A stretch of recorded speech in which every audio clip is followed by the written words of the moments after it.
Hey YouTube, thanks for checking out Fox Boss 9. I apologize for the audio. I'm using an external mic on my camera today, and I don't want to have a microphone attached to me climbing underneath this truck. You see me working on my F150, and that's what I'm going to continue to do today.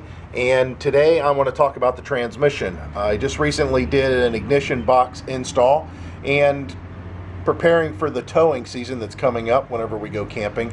However, I wanted to change the transmission fluid in the truck, and I haven't done it for quite some time, and it's time. It's definitely due. Whenever I was working on this truck, though, I ran into a problem with the transmission that I've had for a long time now, and I want to talk about that. This is a 95 F150 XLT two-wheel drive, and I have the 4R70W transmission, which is relatively popular. What I've got is a problem with a noise that's coming from the transmission, and it's a buzzing noise. There's no other way to describe it, and I narrowed it down after this last transmission pan filter fluid change that I did. And what it was is the filter itself was vibrating on the pan, making the buzzing noise. So what I did to eliminate the noise and kind of troubleshoot the noise was I took a rubber mallet and I actually dented the bottom of my pan in the area that it sounded like it was buzzing, and it knocked down the noise almost entirely. However, now I have dents in the bottom of my pan. I don't have a problem with that because I figured that if the pan's making a noise and it's been doing it all these years, that it's probably a good idea that I replace the pan. So that's kind of what this video is about, and I want to tell you that it's really difficult to understand what the differences are, these pans and the replacement pan. So let me show you what I got. There's the transmission pan there. It's an F150 with a 4R70W 1995, and this is two-wheel drive. As you can see, the bottom, other than the dents, is flat. It's a flat bottom pan. This is what came stock on this truck. The filter that's used for this is also relatively flat. So let's go take a look at that, and I'm going to show you the differences of the other filter that's going to be going on it. Here's the filter that was on it, and you can see it has a little bit of a rise here because this is the bottom of the filter. This is what fits in the bottom of the pan. It would be turned over. But there's a little rise here, a little button that keeps it up off of the bottom of the transmission pan, and this ridge does the same thing. And you can see where the wear is, right here, here, of course here, and here. That's where the filter was vibrating against the bottom of the pan. And you can see there's not much of a difference in height from here, I'll go down a little bit lower, from here to here, and where the transmission fluid is brought up into. So where I dented the pan, there's potentially a problem to where I'm too close to this intake, and it might starve the transmission of the fluid getting in there. It's not a great chance, but if your pan's dented, it's probably a good idea that you either take the pan off and straighten it out or replace the pan altogether. So that's what I did. I replaced the pan. I want to show you, these are the replacements that you get. I'll put the link down below for this. This is a Dorman 265813. And this was the most reasonable transmission pan that I could find. It's about $40, but there's a problem with it. And you can see it's a sticking up, glaring problem.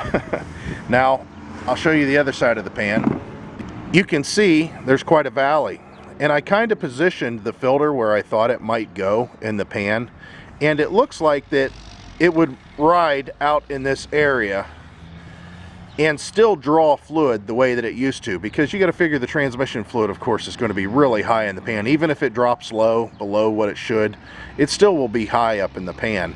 And this is kind of just a valley area that holds a little bit extra and, of course, accommodates this drain plug.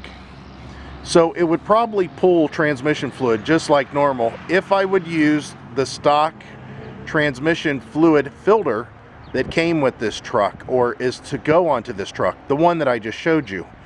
But I wanted to make sure that I could draw out of this pan the way that it should be drawn out of, or the way that it was designed. And that is because this pan is what it looks like on a stock four-wheel drive 4R70W transmission on this truck. So basically what I'm saying is, if this truck came from the factory with a 4R70W and it was a four-wheel drive and it was a 302 just like this one is, you would get this pan instead, and you would get this filter. And you can see the difference in the filter. You know, here's the opening in the intake. This one has a snout, and this tube, this snout, goes down, and of course again, this is the bottom side of the filter. This goes down inside that reservoir and holds itself up off of the bottom of that reservoir, and it's at an angle so it draws it through and into the filter.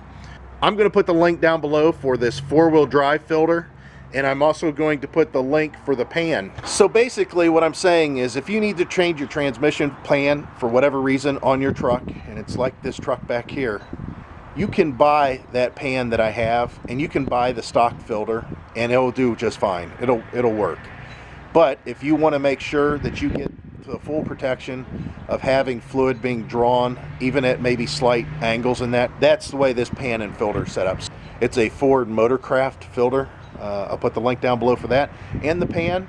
And what I'm going to do is swap that out today, and hopefully everything will go pretty smooth, and I won't have to do this for another 20,000-30,000 miles unless I'm doing a lot of heavy towing, which I doubt.